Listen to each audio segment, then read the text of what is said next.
see a group of 250 children from schools, community groups, the ethnic community of Slough, and they're going to give the finest performance of their lives.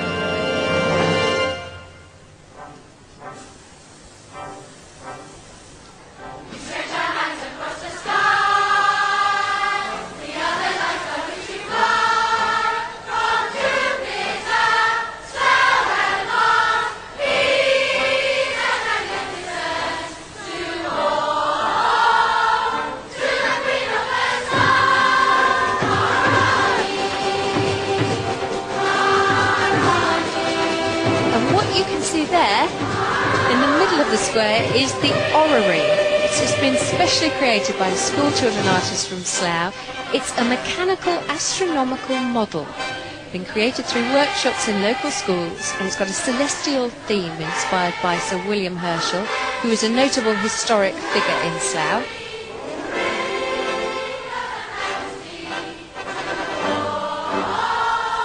Links with the theme of the day, Stars over Slough. It celebrates, as I said, Sir William Herschel, who was the first astronomer in the 18th century to describe the form of our galaxy and the Milky Way. And there you can see the planets rising out of the egg.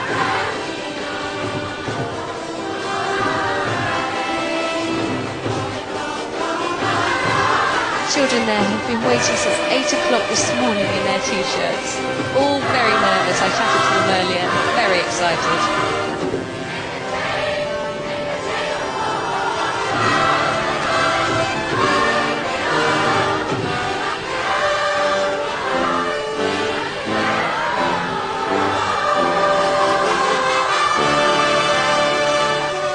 What's inside that orrery has been a closely guarded secret up until today.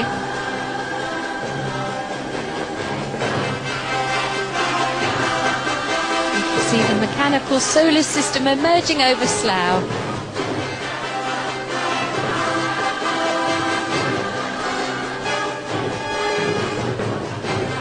Not daunted by the rain at all.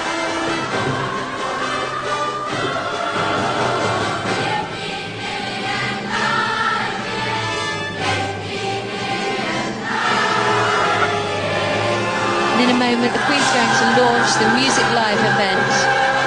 The grand finale there. The highlight of the Jubilee for those children. And gold confetti scatters all over the square. What a lovely picture. Queen, not daunted by the rain, underneath her brolly, which will protect.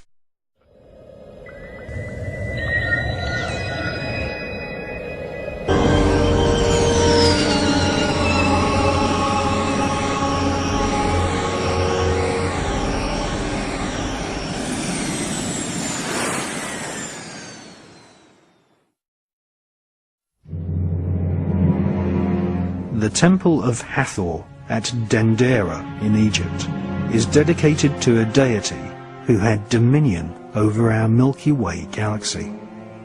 Scientists and astronomers now agree that there could be as many as 50,000 planets in our own Milky Way galaxy which can support intelligent life.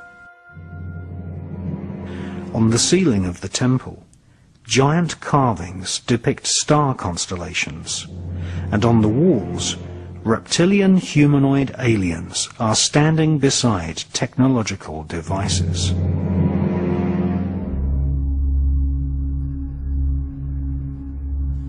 Lizards can be clearly seen standing upright alongside the royal elite of ancient Egypt. Another common feature is the erectile serpent. This emblem is known as the Uranus. All the pharaohs wore cobra-shaped headdress featuring serpents and also vultures. All dinosaurs had reptilian genes. Contrary to what mainstream science teaches, all the dinosaurs did not die out in prehistoric times. They evolved into birds. Modern science has only just confirmed what the royal elite have known for thousands of years, that the reptilian genes of dinosaurs evolved into the various species of birds which we see to this day. Birds are actually avian reptiles, or feathered serpents. Birds share the same reptilian DNA as pterodactyls and biped raptor dinosaurs such as the Tyrannosaurus rex.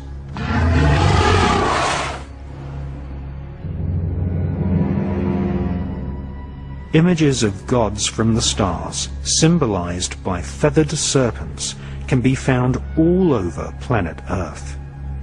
In ancient Mexico, there was a god-king known as Quetzalcoatl. The word Quetzal means bird, and Coatl means serpent. He was the god from the stars who brought civilization and knowledge of the cosmos to the people of Central America.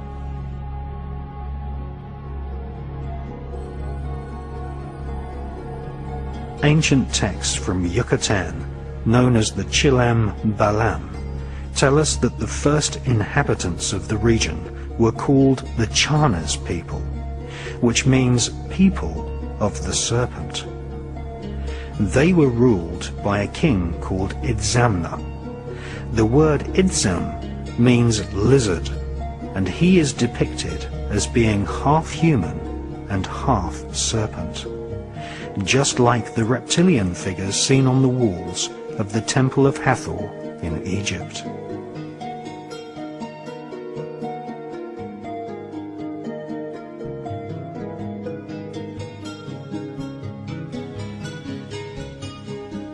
"5,000 years ago, the Olmecs of Central America carved statues of their god-kings seated within the protective coils of giant serpents. In these carvings, we see gods holding small buckets, identical to the situlas of ancient Sumeria. These buckets contained the so-called water of life, the genetic material from which the reptilian overlords created modern man as a slave race to serve them.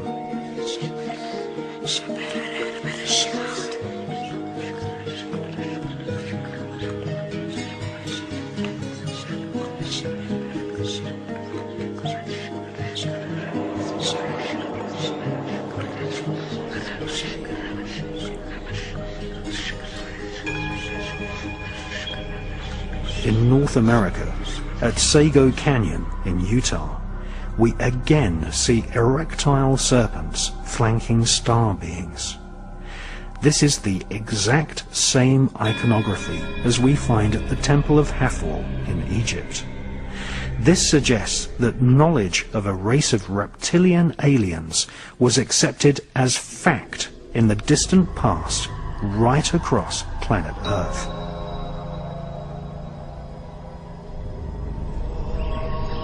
Perhaps the most ancient of all Chinese texts is the mysterious Yi King, which describes how humans were genetically modified by a goddess known as Nu Kua. She was a reptilian, whose descendants became the emperors of China. Time and time again, we see rock carvings and ancient texts from all over planet Earth telling us that dragon-like reptilian humanoids invaded planet Earth and genetically created a race of hybrid alien human rulers.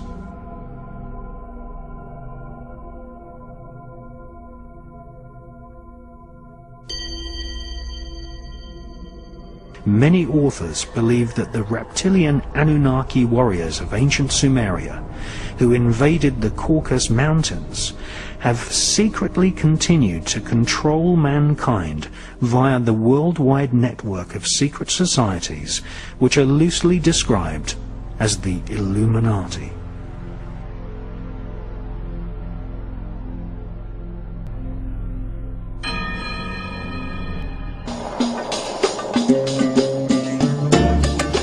1851, in what is now known as Iraq, archaeologist and explorer Sir Austin Henry Layard discovered a library with 22,000 tablets containing what we know to be the earliest writings on Earth. The writings date back to over 6,000 years ago, when the region was known as Mesopotamia, Sumer, and Babylon. Amongst these vast writings is a story which mirrors the book of Genesis in the Bible.